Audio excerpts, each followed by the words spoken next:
दो भाइयों की लाडली बहन वंदना को मायके में ठहरे हुए 3 महीने हो गए थे। दोनों भाई आज भी जब रात में दुकान से लौटते थे तो अपनी बहना के पास मिनट भर रुककर उसका हाल चाल लेकर ही अपने अपने कमरे में जाते थे। लेकिन बड़ी भाभी के व्यवहार में कुछ कुछ बदलाव सा दिखने लगा था। अभी 2.5 साल पहले ही तो वंदना और नरेश का विवाह बड़े धूमधाम से हुआ था। तब नरेश एक बड़े बिल्डर की कंपनी में अच्छे ओहदे पर था। नरेश की काबिलियत और ईमानदारी ने उसे कंपनी के मालिकों का चहेता बना दिया था। अच्छी तनख्वाह के साथ साथ रहने के लिए कंपनी की तरफ से मकान भी मिला था। विवाह में बड़े भैया ने नरेश के हाथों में वंदना का हाथ देते हुए कहा था कि बहन नहीं, बेटी दे रहा हूँ, हमेशा ध्यान रखना मेरी बिटिया का। नरेश ने भी वंदना की खुशी और आराम का पूरा ख्याल रखा था। कंपनी के कामों में व्यस्त रहने के बावजूद वो थोड़े थोड़े समय पर वंदना से बात कर लेता था ताकि वो अकेलापन न महसूस करे।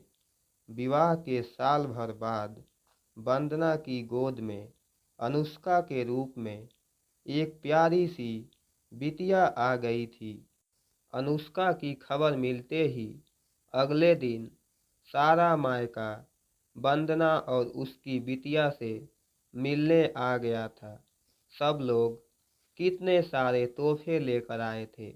वंदना को एक तरफ बेहद प्यार करने वाला पति था तो दूसरी तरफ उस पर ममता लुटाने वाला मायका। पर जीवन के अगले मोड़ पर नियति किसी और रूप में वंदना और नरेश का इंतजार कर रही थी। कुछ महीनों बाद ही न्यायालय के एक फैसले ने नरेश की कंपनी को रातों रात बर्बाद कर दिया था।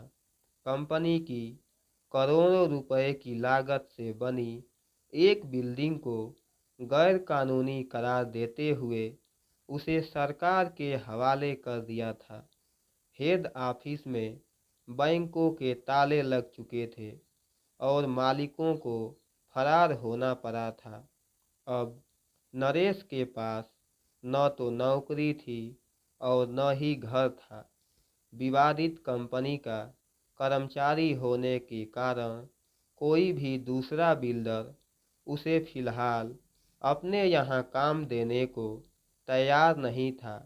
बड़ी मुश्किल से दुबई के एक बिल्डिंग फर्म में काम तो मिला था, पर सैलरी इतनी नहीं थी कि वो पत्नी और बेटी को साथ में रख सके। लेकिन फिर भी वंदना ने नरेश को दुबई जाने को तैयार कर लिया था।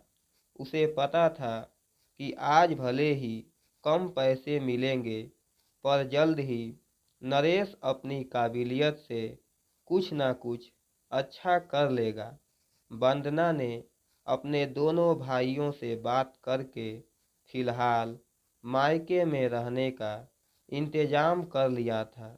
वंदना को कहाँ पता था कि जिस घर में वो सबकी लाडली थी और जहाँ उसकी छोटी सी उदासी से पूरा घर उसके इर्द गिर्द जमा हो जाता था, अब वहाँ वो मेहमान बन चुकी है। जैसे जैसे समय बीत रहा था, पड़ोसियों और आने जाने वाले मेहमानों के तीखे सवाल वंदना को अंदर ही अंदर कमजोर करते जा रहे थे। उधर नरेश अपनी पूरी कोशिश में लगा था, क्योंकि उसे भी अपनी पत्नी और बिटिया के सम्मान की चिंता थी। पर खासकर बड़ी भाभी के पिछले 2 दिनों से बदले रवैये ने वंदना को दुखी कर दिया था। वो अपना दर्द बताए भी तो आखिर किसे बताए।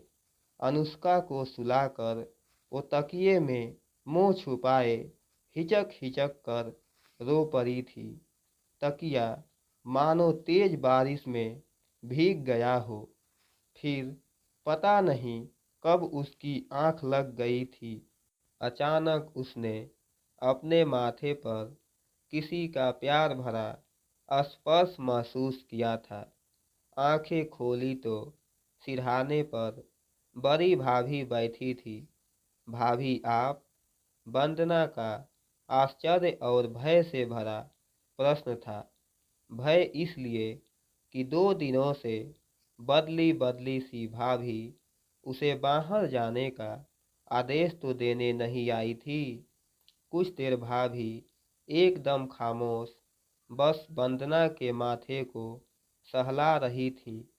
वंदना, आज मैं बहुत दिनों के बाद अपने विवाह के एल्बम के पन्ने पलट रही थी तो तुम जिस भी फोटो में दिखी उसमें मेरा पल्लू पकड़े दिख रही हो।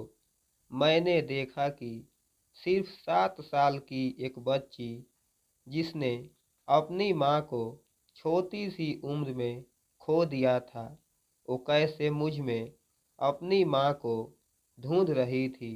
अब वंदना उठकर भाभी के सीने पर निढाल सी हो गई थी। मुझे याद है जब मैं नई नई इस घर में आई थी तो मेरी छोटी छोटी ज़रूरतों का कितनी मासूमियत से तुम ख्याल रखती थी। और एक बार जब मुझे निमोनिया हुआ था तो तुम मेरे बिस्तर के पास ही चेयर पर सो जाया करती थी। भाभी का गला अब बोलते बोलते भारी हो चला था। 2 दिनों से स्वास्थ्य का शैतान हावी होने लगा था मुझ पर मेरी बच्ची। और मैं तुम्हारे भैया से तुम्हारी झूठी शिकायत करने लगी थी। भाभी की भावनाओं का बांध अब दरक कर टूट चुका था।